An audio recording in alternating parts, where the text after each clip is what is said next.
से पूछना चाहता हूं कि आज तक भारत के इतिहास में, आज तक आप लोग हिमाचल प्रदेश में इतने दिनों से रह रहे हो, कोई पार्टी, बीजेपी, कांग्रेस चुनाव के दौरान कभी आपसे शिक्षा पे बात करने के लिए आई क्या? किसी पार्टी ने आपको आके कहा जी हमें वोट दे दो, हम स्कूल अच्छे कर देंगे? किसी पार्टी ने आपको कहा कि हम आपके बच्चों को अच्छी शिक्षा दे देंगे? शिक्षा मुद्दा ही नहीं है लोगों के लिए। आज आप इतने सारे लोग हो, आप में से जरा हाथ उठा के ये बताना कि कितने लोगों के बच्चे स्कूलों में पढ़ने वाले बच्चे हैं? कितने लोगों के? कई लोगों के हैं।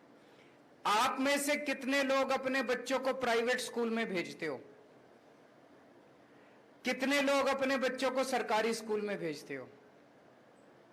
इसी से पता चल रहा है कि सरकारी स्कूलों का क्या हाल है। हिमाचल प्रदेश में शिक्षा का क्या हालत है, मैं आप थोड़ा सा डेटा इकट्ठा कर रहा था। हिमाचल प्रदेश में 14 लाख बच्चे स्कूलों में जाते हैं। इन 14 लाख में से 8.5 लाख बच्चे सरकारी स्कूलों में जाते हैं और 5.5 लाख बच्चे प्राइवेट स्कूलों में जाते हैं। 8.5 लाख बच्चे सरकारी स्कूलों में जाते हैं, तो अधिकतर बच्चे 70-80% बच्चे जो है वो सरकारी स्कूलों में जाते हैं। इसका मतलब हिमाचल प्रदेश के अंदर इतनी गरीबी है, बेचारे अपने बच्चों को, सरकारी स्कूलों की हालत इतनी खराब है हिमाचल प्रदेश के अंदर। आदमी के पास 2 पैसे आ जाए तो वो अपने बच्चे को प्राइवेट स्कूल में भेजना चाहता है कि नहीं भेजना चाहता है? हर माँ बाप ये चाहते हैं कि मेरे बच्चे को अच्छी शिक्षा मिले। रिक्शे वाला और मजदूर भी चाहता है कि मेरे बच्चे को अच्छी शिक्षा, मजबूरी में आदमी सरकारी स्कूल में भेजता है। 8.5 लाख बच्चे सरकारी स्कूलों में जाते हैं और आज हिमाचल प्रदेश की जो शिक्षा व्यवस्था है, इन 8.5 लाख बच्चों का भविष्य अंधकार में है। गलत तो नहीं कह रहा? 2000 स्कूल ऐसे हैं जिनमें एक टीचर है। 8वीं तक स्कूल है, 5वीं तक स्कूल है, एक टीचर है। अब ये बताओ, वो एक टीचर 5 क्लासेस को, 8 क्लासेस को कैसे पढ़ाएगा? पढ़ा ही नहीं सकता। तो इन स्कूलों में पढ़ाई होती ही नहीं है। वो पहली क्लास को पढ़ाएगा, वो दूसरी क्लास को पढ़ाएगा, वो तीसरी को पढ़ाएगा, सबको साथ बिठा के कैसे पढ़ाएगा एक टीचर? पढ़ाई हो ही नहीं सकती। इन स्कूलों में पढ़ाई होती नहीं है। तो सोचो, इन बच्चों को कुछ भी नहीं आता। इन बच्चों का क्या कसूर? ये भी तो अपने भारत के ही बच्चे हैं, इनको कौन देगा शिक्षा? कई स्कूल ऐसे हैं जिनमें एक भी टीचर नहीं है। 722 स्कूल ऐसे हैं, 722 स्कूल ऐसे जिसमें एक कमरा है। यह मैं हिमाचल प्रदेश की बता रहा हूं। एक कमरा है, उसी में पहली क्लास भी लगती है, उसी में दूसरी क्लास भी लगती है, उसी में तीसरी भी लगती है, उसी में चौथी भी लगती है, 5वीं तक की क्लास और कई कई तो 8वीं तक की क्लास एक ही कमरे के अंदर। कैसे हो सकता है? ये मजाक बना रखा है इन लोगों ने। 12वीं क्लास के नतीजे हिमाचल प्रदेश के 2019 में 12वीं क्लास के नतीजे आए थे 62%, 2020 में 76%। 55 सरकारी स्कूल ऐसे थे जिनमें एक भी बच्चा पास नहीं हुआ। यह मैंने इंटरनेट पे देखा है। 55 सरकारी स्कूल ऐसे थे हिमाचल प्रदेश के अंदर जिसमें 10वीं और 12वीं क्लास में बोर्ड के पेपर में एक भी बच्चा पास नहीं हुआ। और अभी हिमाचल प्रदेश हाईकोर्ट के अंदर एक पीआईएल दाखिल की है किसी ने। उस पीआईएल में उसने कहा है कि हिमाचल प्रदेश सरकार ने मंडी के अंदर एक सरकारी स्कूल को तोड़ के वहां पे मॉल बना रहे हैं। यह हिमाचल प्रदेश की शिक्षा व्यवस्था है। हिमाचल प्रदेश पे कांग्रेस ने 30 साल राज किया, भारतीय जनता पार्टी ने 20 साल राज किया। इन्होंने क्या किया? शिक्षा व्यवस्था को बर्बाद करने में इन्होंने कोई कसर नहीं छोड़ी। गलत तो नहीं कह रहा? अब आपकी मर्जी है, 5 साल और दे दो इनको, आपके बच्चों के 5 साल और खराब हो जाएंगे।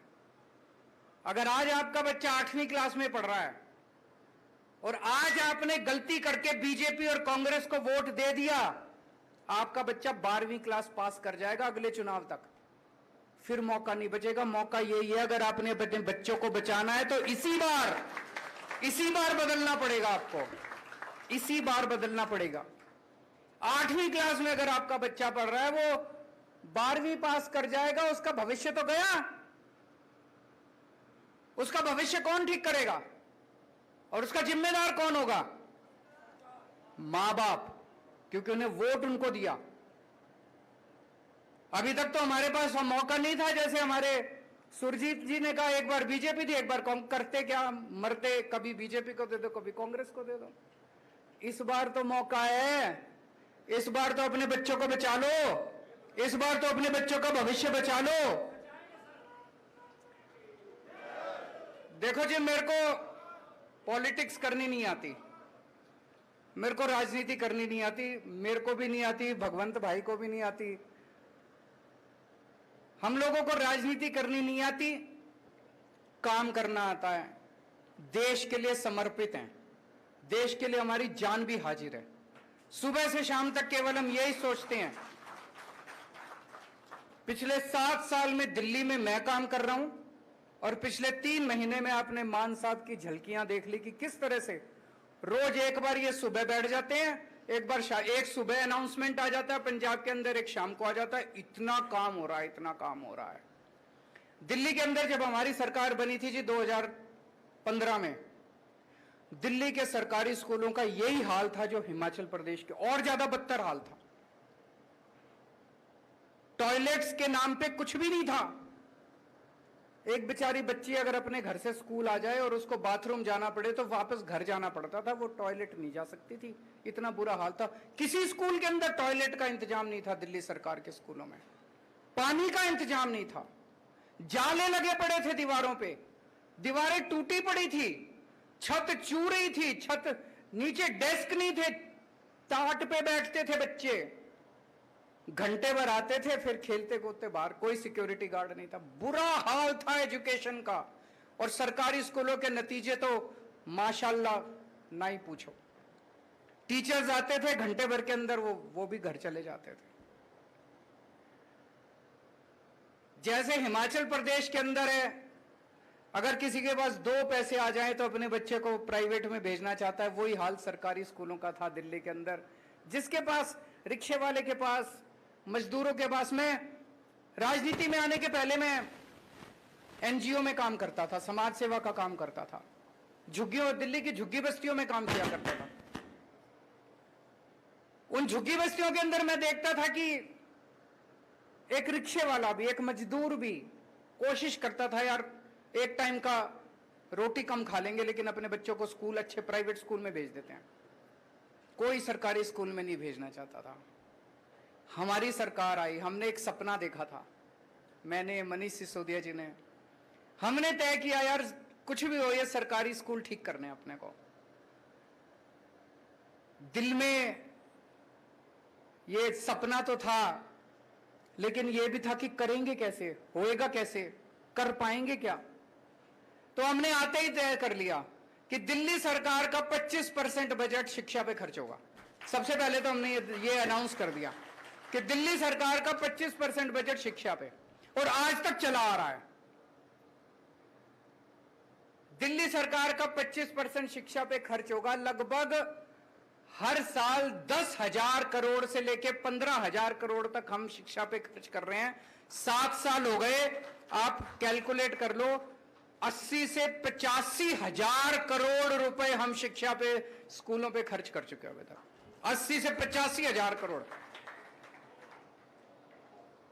और ये सारा पैसा खर्च करवाया है, ये मेरी जेब में नहीं गया, ये किसी नेता की, अफसरों की जेब में नहीं गया। वहां से हमारी शुरुआत हुई और आज मुझे कहते हुए गर्व है कि दिल्ली के सरकारी स्कूल इतने शानदार हो गए हैं।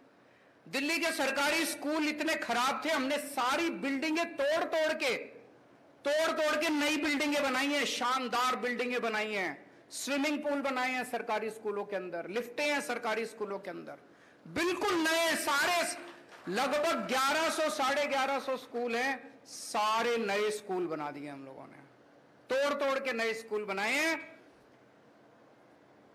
स्कूल बनाना तो आसान था, नतीजे लाना बड़े मुश्किल है।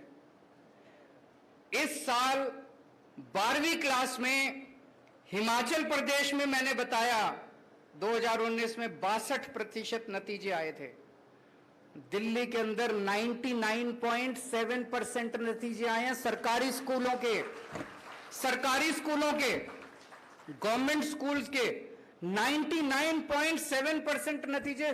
सुना था कभी भारत के इतिहास में 1947 के बाद से लेके आज तक मेरे को लगता नहीं किसी भी सरकार के टाइम में सरकारी स्कूलों के नतीजे 99.7% आए हैं। जब हमारी सरकार बनी मैंने बताया कि अगर किसी के पास 2 पैसे हो वो अपने बच्चे को सरकारी स्कूल से निकाल के प्राइवेट स्कूल में भर्ती कराता था। हिमाचल प्रदेश के अंदर भी किसी के पास भी 2 पैसे हो वो अपने बच्चे को निकाल के प्राइवेट स्कूल में भर्ती कराना चाहता है। दिल्ली के अंदर हवा उल्टी बहने लग गई है। दिल्ली के अंदर 4 लाख बच्चों ने अपने नाम प्राइवेट स्कूल से कटवा के सरकारी स्कूलों के अंदर भर्ती करवाए हैं। भाई साहब ये चमत्कार से कम नहीं है। 4 लाख बच्चों ने प्राइवेट स्कूल से नाम कटा के सरकारी स्कूलों में भर्ती कराया, क्योंकि सरकारी स्कूल इतने, और कई अमीर लोग अपने बच्चों के बड़े बड़े स्कूलों से नाम कटा रहे हैं। मैंने मान साहब को कहा कि अपने अफसरों को भी लेके आओ, थोड़ा सा इनका भी ओरिएंटेशन होना चाहिए, इनको भी लगना चाहिए कि दिल्ली में हमने क्या काम किया है। तो पंजाब सरकार के चीफ सेक्रेटरी, एजुकेशन सेक्रेटरी, फलाना सेक्रेटरी, ढिमका सेक्रेटरी, ये सारे मान साहब अपनी सारी फौज लेके अफसरों को आए, अफसरों की, हमने इनको स्कूल घुमाए, दिल्ली सरकार के सरकारी स्कूल। तो एक क्लास में हम घुसे तो इनका एक अफसर बच्चों से पूछता है, बच्चे क्लास में बैठे थे, उन बच्चों से पूछता है आप में से प्राइवेट स्कूल छोड़ छोड़ के कौन कौन आए? तो कई बच्चों ने हाथ उठाया, जी हम प्राइवेट स्कूल से नाम कटा के आए। तो उन्होंने एक बच्चे से पूछा, बेटा आप कौन से प्राइवेट स्कूल से आए? वो बच्चा कहता है Saint Columbus. Saint Columbus Delhi का सबसे बड़ा प्राइवेट स्कूल है, सबसे, मतलब कहते हैं ना जिसमें कि एडमिशन लेना इम्पॉसिबल, सबसे शानदार प्राइवेट स्कूल है सेंट कोलंबस से भी, डीपीएस से भी, इधर से भी उधर से भी लोग अपने बच्चों के नाम कटा कटा के सरकारी स्कूल में भर्ती करा रहे हैं। आज अगर कोई मेरे से पूछता है अरविंद जी 7 साल में आपने सबसे अच्छा काम क्या किया? भाई साहब हमने बच्चों के 16 लाख बच्चे मेरे सरकारी स्कूलों में पढ़ते हैं, इन 16 लाख बच्चों की मैंने जिंदगी बना दी। अब आपसे एक मौका मांगने आया हूं, ये 8.5 लाख बच्चे जो सरकारी स्कूलों में पढ़ रहे हैं, इनकी भी जिंदगी बनानी है कि नहीं बनानी है? चाबी आप लोगों के हाथ में, आप ही कुछ कर सकते हो। आ रहा हूं मैं, अब मैं आपको बताता हूं, आईआईटी का नाम सुना है सब लोगों ने? आईआईटी है Indian institute of technology, engineering college है। उसमें एडमिशन लेना बहुत मुश्किल है, सबसे बेस्ट इंजीनियरिंग कॉलेज है, देश में नहीं पूरी दुनिया के अंदर उनका नाम माना जाता है। पहले 100 दुनिया के इंजीनियरिंग कॉलेजेस में आईआईटी आते हैं हमारे देश के। मैं भी आईआईटी से हूं। बड़ा मुश्किल है, मेरे को पता है मैं कितनी मेहनत करी थी, मैंने कितने रात दिन पढ़ना पड़ता है, बड़ी मुश्किल है। बड़े, आपको जान के ताज्जुब होगा जी, पिछले 2-3 साल से 400 से ज्यादा बच्चे हर साल हमारे आईआईटी की परीक्षा पास कर रहे हैं, सरकारी स्कूलों के, गवर्नमेंट स्कूल के। हिमाचल प्रदेश के अंदर 55 स्कूल ऐसे हैं जिसमें एक भी बच्चा 12वीं पास नहीं कर रहा। दिल्ली के अंदर दिल्ली सरकार के स्कूलों के 400 बच्चे आईआईटी की परीक्षा पास कर रहे हैं। ये बड़ी बात है, बहुत बड़ी बात है। और मैं एक उदाहरण देना चाहता हूं। एक बच्चा है राजीव राय, इसका इस साल आईआईटी गुवाहाटी में मैकेनिकल इंजीनियरिंग में एडमिशन हुआ है। आईआईटी गुवाहाटी में मैकेनिकल सरकारी, हमारे दिल्ली सरकार के 12वीं क्लास से पास हुआ, उसने परीक्षा दी और उसको आईआईटी गुवाहाटी में मैकेनिकल इंजीनियरिंग। उसके पिताजी एक छोटे से मैकेनिक हैं।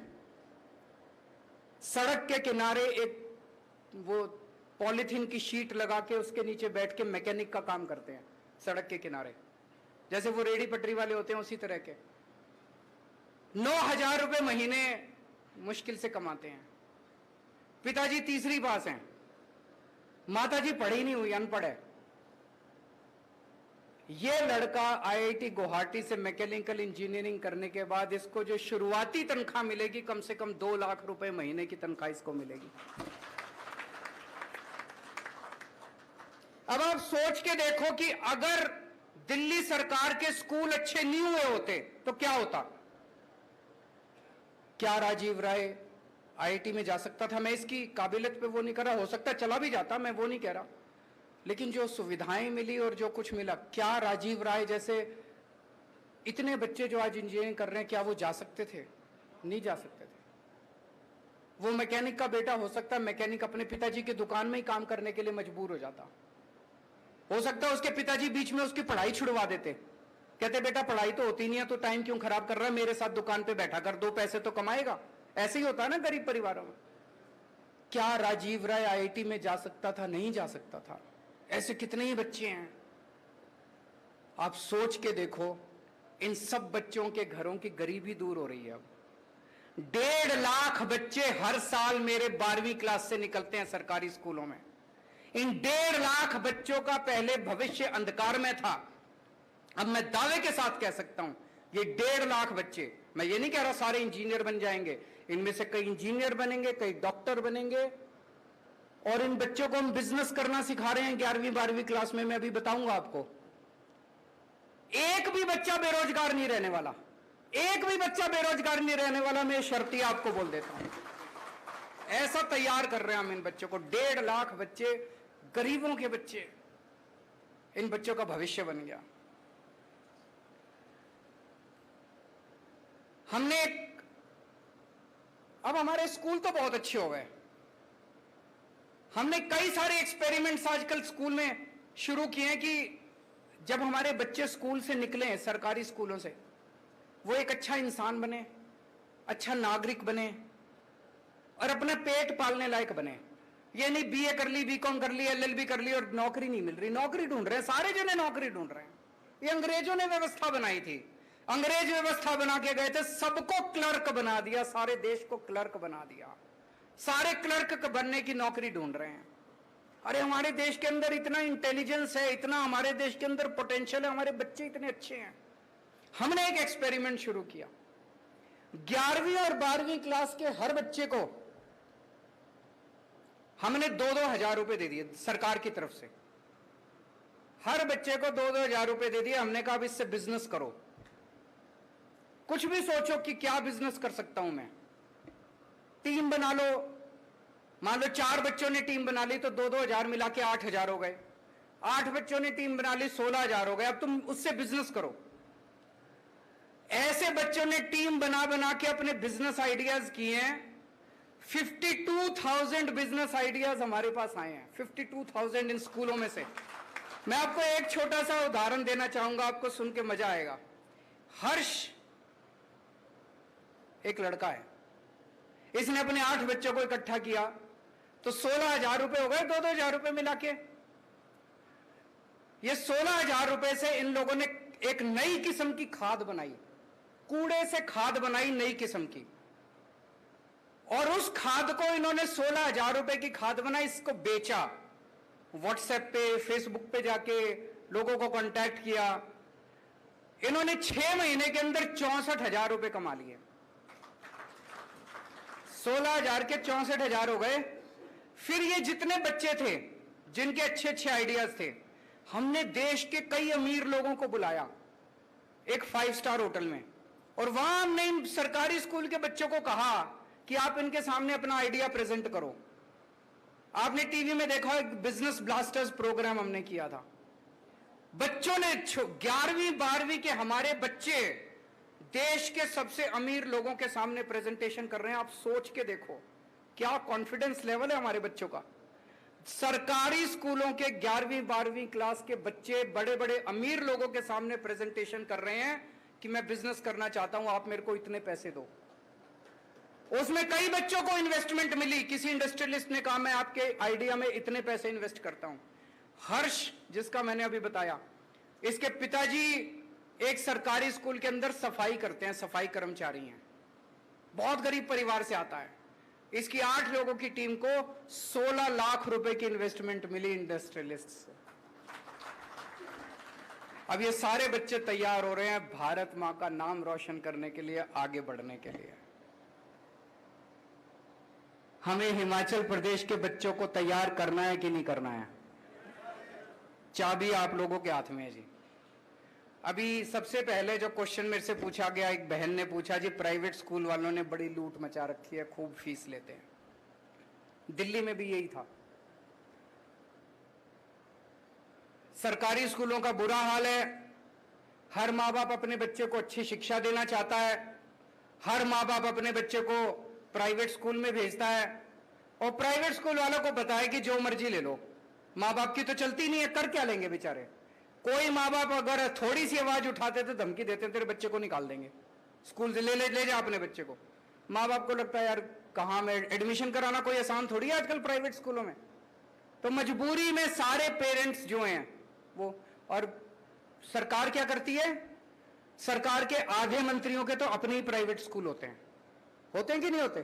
बड़े बड़े स्कूल जितने सारे नेताओं के हैं, और या ये सारे नेताओं के साथ साठगांठ करते हैं, पार्टी में चंदा देते हैं ये लोग। हमारी पार्टी ईमानदार है, ना तो हमारे किसी मंत्री का स्कूल और ना हमारी पार्टी किसी प्राइवेट वाले से चंदा लेती। हमने दिल्ली में आने के बाद ब्लैंकेट बैन कर दिया, कोई फीस नहीं बढ़ाई जाएगी। केवल बैन नहीं करा, हमने दिल्ली के सारे प्राइवेट स्कूलों का ऑडिट करा दिया। चार्टर्ड अकाउंटेंट्स भेज के चार्टर्ड अकाउंटेंट्स की टीम बना दी, ऑडिट करा दिया। भाई साहब को जान के ताज्जुब होगा, कई दिल्ली के बड़े बड़े, नाम लेना ठीक नहीं है, बड़े बड़े स्कूल ऐसे निकले 40 करोड़ 50 करोड़ की एफडी बना रखी है। अरे तुम एफडी बनाने के लिए स्कूल चला रहे हो? एफडी बना रखी है, 50 करोड़ रुपए की एफडी बना के बैठे और फीस पे फीस बढ़ाए जा रहे हैं। भारत के इतिहास में पहली बार हुआ, हमने एफडी तोड़ाई और पिछले 5 साल में जितने बच्चे उस स्कूल में पढ़े हैं सबके पैसे वापस कराए हमने। पैसे वापस कराए हम लोगों ने। कभी सुना है कि प्राइवेट स्कूल में पढ़ने वाले बच्चों के चेक वापस उनके अकाउंट में पैसे वापस आए? हमने फीस नहीं बढ़ने दी, 7 साल तो हो गए। अभी पंजाब के अंदर मान साहब ने सरकार संभाली है, अप्रैल के पहले हफ्ते में स्कूल फीस बढ़ाते हैं। इन्होंने ऑर्डर जारी कर दिए, कोई फीस नहीं बढ़ाएगा कोई स्कूल। ये स्कूल वाले ये भी कहते हैं ना, यूनिफॉर्म स्कूल से ही लेनी है, किताबें स्कूल से ही लेनी है, मनमर्जी कर रखी है इन्होंने, अनाप शनाप पैसे कम। इन्होंने ऑर्डर कर दिए कोई स्कूल से नहीं लेनी, जहां से मर्जी यूनिफॉर्म लो, कोई किताबें स्कूल से नहीं लेनी, जहां से मर्जी लो, और कोई फीस नहीं बढ़ाएगा। और अभी ये बता रहे थे पिछले हफ्ते कुछ स्कूलों ने इनके ऑर्डर की अनदेखी करके कल उन्होंने फीस बढ़ा दी। आज इन्होंने ऑर्डर जारी कर दिया, सबकी फीस वापस कम करा दी इन्होंने। सरकार ईमानदार चाहिए, सरकार जनता के प्रति जवाबदेह चाहिए। अगर ईमानदार सरकार आएगी, मजाल कोई जनता को लूट ले। तो दोस्तों, मैं केवल दिल्ली के लोगों ने अपने बच्चों का भविष्य केवल एक वोट से बदल लिया। एक वोट दिया था दिल्ली के लोगों ने 2014 में 15 में हमको। आज दिल्ली के लोगों का बच्चों का भविष्य बदल गया। अब दिल्ली की जनता ने बाकी सारी पार्टियों को, कांग्रेस के तो 0-0 सीट आ रही है हर बार, और बीजेपी वालों की पहले 3 आई, इस बार 8 सीट आई। जनता इतना प्यार करती है आम आदमी पार्टी से। आप भी अपने बच्चों का भविष्य बदल सकते हो, बटन दबा के। बटन बदल के, मान साहब कह रहे हैं पिछली बार जो बटन दबाते थे, बटन बदल दो। बटन दबा के आपका अपने बच्चों का भविष्य आपके हाथ में है। जैसा मैंने कहा कि टाइम, आप कई बार कुछ लोग कहते हैं हाँ अरविंद जी अच्छा कर रहे हो, अगली बार देखेंगे। अरे मैं तो यही हूं, तुम्हारे बच्चों का क्या होगा? मेरा तो देख लेना, पहले अपने बच्चों का देख लो। मैं अपने लिए नहीं आया, मेरे को कोई इच्छा नहीं है। मैं इनकम टैक्स में पहले कमिश्नर की नौकरी किया करता था, अच्छा खासा काम कर रहा था। वो छोड़ के मैं दिल्ली की झुग्गियों के अंदर काम करने लगा। कई साल झुग्गियों में काम किया मैंने। उसके बाद दिल्ली का मुख्यमंत्री बन गया। 49 दिन के अंदर कुर्सी छोड़ दी। मेरे ख्याल से दुनिया के इतिहास में पहला एक मूर्ख मुख्यमंत्री मैं ही होऊंगा जो 49 दिन के अंदर। सत्ता के लिए नहीं आए हम। येन केन प्रकारेन सत्ता ले लो, जाति के नाम पे, धर्म के नाम पे, पैसे बांट के, दारू पिला के, वो सब नहीं करते हम। दिल के अंदर देश धड़कता है हमारे, देश के लिए काम करें। तकलीफ होती है। अगर हमने 5 साल में दिल्ली के स्कूल ठीक कर दिए, ये कांग्रेस वालों ने 30 साल राज किया हिमाचल प्रदेश के अंदर, ये नहीं कर सकते थे? 20 साल बीजेपी ने राज किया, ये नहीं कर सकते थे? अब ये आके कहेंगे एक और मौका दे दो।